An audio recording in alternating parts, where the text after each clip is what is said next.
this world that's filled with so much noise and information, how do we really stand out and be who we were really meant to be? In this podcast, we focus on injecting you with positivity, optimism, and strategies, all centered around helping you be who you were always meant to be in business and life. Be inspired to show up in your own skin to learn strategies, habits, and skills from others as we share our own life journeys and stories.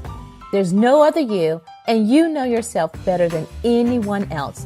So be prepared to take away habitual tidbits, tactics that will encourage you to pursue and live your life, not the one others want you to live. Welcome to Stand Out Be You, where you don't have to be perfect, you just have to be you. Welcome to Stand Out Be You, Tequila here, and I am here with a guest. I'm excited for you to hear from her. She is helping individuals grow their positive potential by gaining clarity, confidence, and a focused plan for success. She calls herself the Brick Wall Coach. I have Pamela Lewerenz here with me. Pamela, please fill in any gaps that we've left out and tell us what a Brick Wall Coach is. Okay. Well, first of all, thank you so much for having me here with you today, Tequila. And the Brick Wall Coach is actually something that was born just about a year ago, in January of 2017. Mm-hmm. Prior to that, and I will go back to the very beginning, I was an elected tax collector in my town for 12 years, and I went on vacation.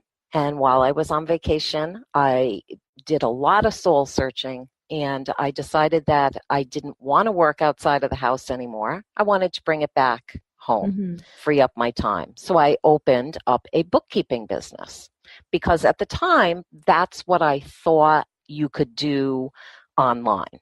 Soon after I started working with clients, I found out, you could do so much more. So I became an online business manager.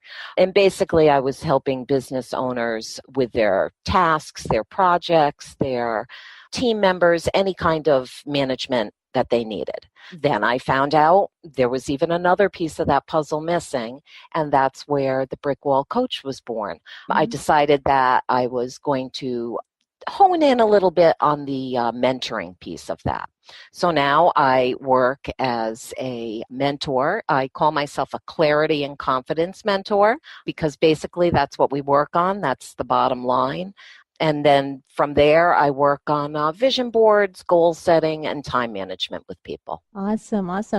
And let me ask you, are you working primarily with, is it creatives, entrepreneurs, or is it individuals that are just needing to get started? What client or person do you work with? Well, that's a great question because when I began doing this, I worked primarily with people in the financial field because that's what I knew. And most of them were either solopreneurs or small business owners with, maybe 5 or 6 employees under them.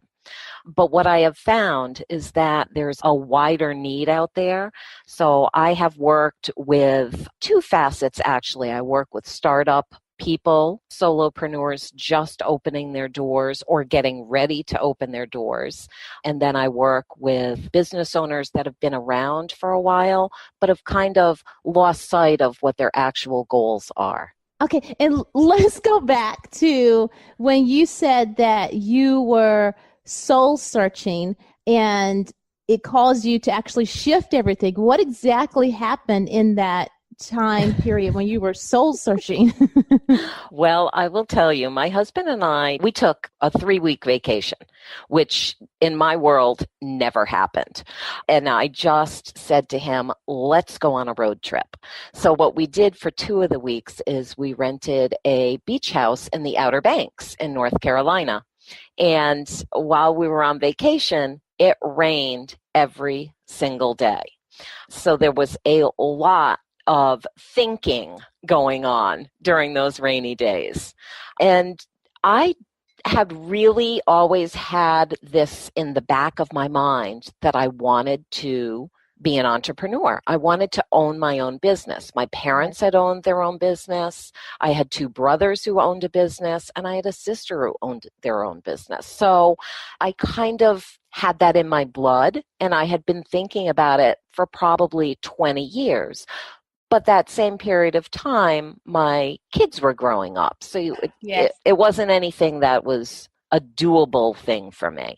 So while I was on vacation, I decided, you know what, my kids are older. It's the time of my life where I need to make a change, and I'm going to do it. So I just woke up one day, went down to the kitchen, and I said to my husband, would you support me if I decided to quit my full-time job and take this? I was doing bookkeeping on the side for, one person, and took it full time. And he's like, yeah, I'm right behind you. You do whatever makes you happy. So I love that. And tell me, was it difficult when you first started? Because I know a little bit before we had hopped on the call, we were talking about a little bit of how the internet has made the world smaller, but yet it is still gigantic once you're out there. But did you find it difficult to really start not from a brick mortar standpoint, but more so from an online standpoint? Yeah, definitely. And I will tell you, in the beginning, I almost got discouraged. And I will tell you why. I thought it was my age. I'm proud to say that I'm 51 years old. And when I started this, I thought, gee, maybe I'm just missing something here. Like, I understood the social media aspect of it, but I never imagined that it was so widespread. So in order to hone down on one little part of it, it was very hard to focus in the beginning. It was shiny object syndrome all over the place. Oh, I could try that. Oh, let me try that. Yes. Listeners, you didn't get to hear this part of it, but I was telling Pamela, but that was one of the reasons for underlying layers for Standout BU is because it is a big internet world out there. However, if you really know who you are and what you're about and what you want to do, it's a lot easier. Would you not agree, Pamela? Absolutely. And you just have to bring that focus back to who you are and why you started this, what it is that you really want. And once that kicked in with me, it was very good. But you also have to pick and choose your social media platforms. You obviously can't be you can't be on all over the place. And I heard you mention a little bit about the age. And that's one of the things that I speak with individuals about is because they do think this is the end. I've already passed up all my opportunities. But I tell you, I think within the internet, it is wide open. And you can create your own economy and have it be set up the way that you would like. And a lot of times we have, because I say I'm 42 now, that we have a lot more experience in us that we actually can transition. Do you find yourself that you're transitioning a lot of the things that you had or skills you had before inside of the online arena? Yes, definitely. Like I said, I was a tax collector, which is just a revenue collector, some states call it, for 12 years. But prior to that, I worked in the healthcare field as an administrator, and then I worked in a school system for a while doing some management. So I kind of took all of that and with my educational background, just mixed it all up, put it literally on a pad of paper and sat there and said, what exactly do I have that's relatable skills to what I can do online? Once I found out that this online world was so much more than just bookkeeping, which I'm not knocking bookkeeping because, I've done it for years. And we all do our own bookkeeping in one way or another with our checking accounts. Exactly. That's why that was my minor in school and not my main focus, because I just didn't picture myself sitting there doing it all day long. And I quickly saw that there was so much more than that I could do. And your business is primarily virtual, correct? Yes, I would say 95% of it is virtual. And the other 5% you're the testing other 5%, right yes, I'm testing out. It's something that I was approached about, 3 months ago. by a local small business to see if I would be interested in putting a workshop on for their employees. So we talked a little bit, and basically I took my 90-day boot camp and made it into a quick 3-hour workshop, and I took that out to them. And since then I have been asked to do it, I don't know, 5, 6, 7 more times. So Awesome. I don't know if that's something that I want to do because I kind of really like the virtual, but in another way, it's nice to get out and face-to-face with people as well. And it's Exactly. small group. Outside of the virtual, right? There are real people that we can touch. There are real people. So tell me about you said the 90-day. So that part is virtual, right? The 90-day boot camp. So are you Yes. taking someone, does it consist of beginners or individuals who have already kind of started their business? 90-day boot camp is geared towards startups. Okay. It's geared towards someone who either has never owned a business before or is breaking out into a brand new business that they're starting. And it's broken up into different sections. And basically we cover the goal setting and the time management. And of course, my biggest piece, which is mindset, because that's really where it all lies. And that's why I love my claim to fame. I tell everybody is my vision boards, because if you haven't made a vision board and you're a business owner, you need to make one. Absolutely. You see mine back there. Yeah. And tell me, where do you see all of this going? Right now, you're impacting your community, you're impacting the society. I say society because when you're online, you're able to touch so many all over the world. Where do you see it going? Well, that is a wonderful question, because I will tell you, when I started the mentoring piece of this business management in January of 2017, so it's been just about a year, I started by myself. It was just me, a one-man show, and I quickly learned there was no way that I could get this all done myself. Since then, I have hired 2 virtual assistants to help me out with various parts of my business, and I have a 3rd one coming on board in January. So I would say that within the next 5 years, I would really like to see me being able to do more one-on-one with people, and maybe having some of the group things led by some of my assistants, especially the one that I've had around pretty much since the beginning to help me. What's been the hardest part for you with getting started, Pamela? That's a good question. Probably I had a business plan, but what my business plan was on paper wasn't working out to what I wanted it to be when I transferred it to the online world. So I think it was just the whole, I have to go back to that again, because I didn't know everything there was to know, not that I do now either. Like you said, it's a huge, expansive world out there. That was probably the biggest hurdle for me to get over. What group should I be in? What people should I be aligning myself with? What podcast should I be listening to? I'm good at reading books. I'm good at putting things down on paper. But when it came to virtual, that was a big hurdle.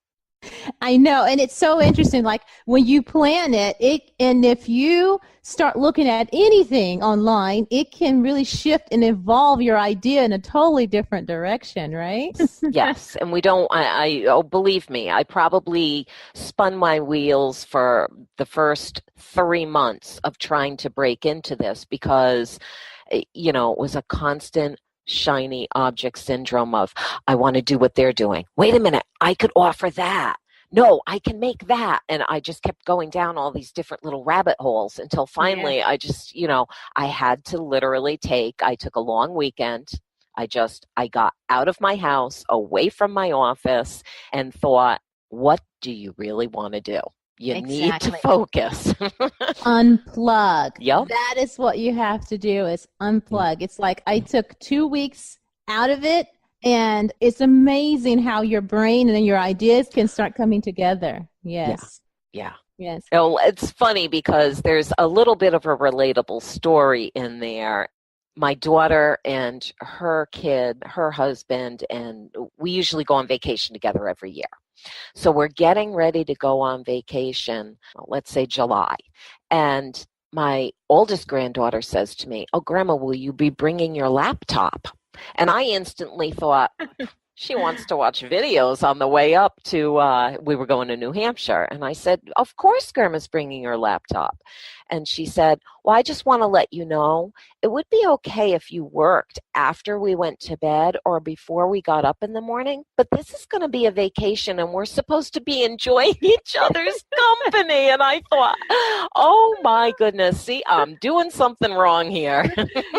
Exactly. And I did. I ended up writing a blog about it. I ended up taking that laptop and literally putting it on the side. And I did open it a couple times when they were in bed just to catch up on emails or something. But no, I really needed to unplug. She taught me that. I think the thing is that we can carry our work anywhere with us. So you're like, just let me check on this. But it's boundaries. You have to set the boundaries and say, absolutely. Okay, no, absolutely. I tell people that all the time because I had to set a boundary for myself, which was unplugging from all electronics as of 8 p.m. every day. I don't care what it is. And people will say to me, "But what if somebody calls you?" I'm like, they can wait till tomorrow. Nope, no computers, no phones, nothing. I mean, it's time to watch TV or to read or to have a date night with my husband, whatever it is. Just me time, just having that me time. Yes. So Pamela, if individuals, the listeners, wanted to connect with you and they want to find out more about you and what you have to offer, where can they find more information? They can find more information at brickwallcoach.com. Everyone, I will link everything about Pamela in the show notes for you to actually go and check that out. And Pamela, this next part of the episode, I like to go into what I call personality questions. So what we do is we find out a little bit more about you. Okay. My first question is, if you could go back and speak to your 10-year-old self, what would you tell yourself about life? Oh my goodness. What would I tell my 10-year-old self? I would probably tell little Pam that she needed to study. She needed to study and put her nose to the grindstone. And if you could be any animal in the world, what animal would you be and why? I would be a cat. Because I will tell you, I have a dog and 2 cats right now, and I have had various animals with my 5 kids over the years. And a cat's life, to me, I love it. They get to curl up in a sunny spot and just lay there and relax. Awesome. I want to be a cat. Awesome. Awesome. Where are you located now? Tell us, the audience. I am located in Connecticut. Okay. I have lived in Connecticut my entire life. Okay. Perfect, because this goes with the next question. So what's the furthest city that you've traveled to from your birth city? The furthest city, San Francisco, California. I love San Francisco. Beautiful city. We took a road trip last year. I had a business conference in California, actually, and I just invented this thing. It pops into my mind sometimes, and I said to my husband, how about if we fly to California and rent something and drive back cross country on an adventure? And he said, I'm in. So that's what we did.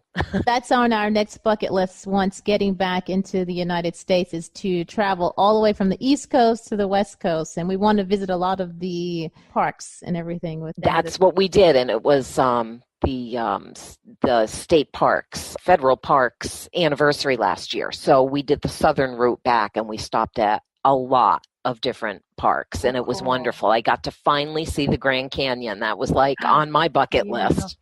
Beautiful. And my final question is, what is the story behind your name? Oh my. Well, let's just say my maiden name is Johnson. So when I got married, I did take my husband's last name, and it is German. It's actually a German surname. Mm-hmm. And those listeners that can see it, I was like, okay, I would definitely have butchered your name because it's spelled with a W, but we're sounding like a V, right? Yes, exactly. And a lot of people will say Lawrence or Lewerenz, but if only I could put a V there instead of a W. Exactly. Well, Pamela, it's been absolutely a pleasure to have you on the show to hear more about your story, what you're doing out here. We're excited to hear what's to come. And do you have any final words for the listeners that are here today? I think my final words are, I will let you know that I absolutely welcome coffee chats. That's one of my biggest things. I just love to network and connect with other business owners. So even if you're not looking for a mentor, by all means, just contact me and I would love to connect with you. There you have it. You know what? Why don't you pull up and grab a cup of coffee with Pamela and she will chat with you. As always, listeners, remember to stand out, be you, and that you don't have to be perfect. You just have to be you. If you have a story that you're wanting to share and you are impacting the world, we want to hear it. Go to tequiladodard.com to apply to be on the show. Until next time, chat soon.